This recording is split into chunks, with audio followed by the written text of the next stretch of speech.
आम्ही चौघी फुगडी खेळून अगदी वेगळाच आनंद मिळतो, म्हणजे स्वर्गसुखच म्हणा ना. तर चला, अशी चौघींची फुगडी तुम्ही कधी खेळली आहे का आणि पाहिली आहे का, मला कमेंट करून नक्की सांगा.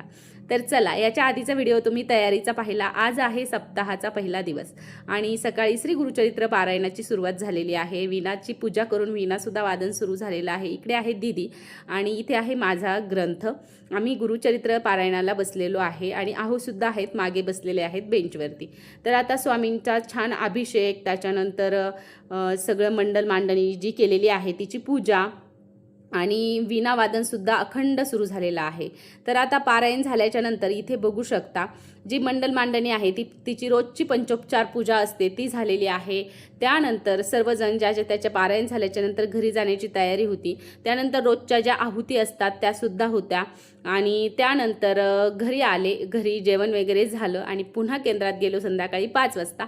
आणि 5 वाजता ही होती औदुंबर फेरी. बघू शकता, औदुंबर फेरी जर का मारली ना तर सगळं दुखणंच पळून जातं असं म्हटलं तरी हरकत नाही आहे. आणि तुमच्याजवळ श्री स्वामी समर्थ केंद्र आहे का आणि तिथे श्री स्वामी समर्थांचा अखंड नामजप यज्ञ सोहळा सुरू आहे का, सप्ताह सोहळा, तर नक्की कमेंट करून सांगा.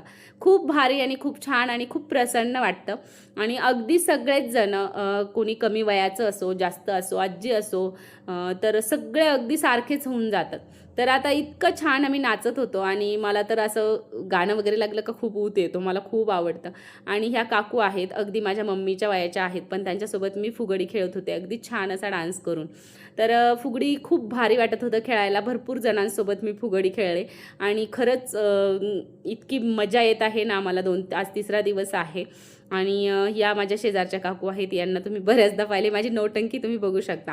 आणि ह्या आजींचा आनंद तर अगदी काय म्हणतो, अगदी नेक्स्ट लेवलला आहे. असो, चला, प्रत्येकाने जीवनाचा आनंद हा घेतलाच पाहिजे, कारण जीवन हे एकदाच आहे आणि आत्ता बोलतोय, परत काय होईल हे सांगता येत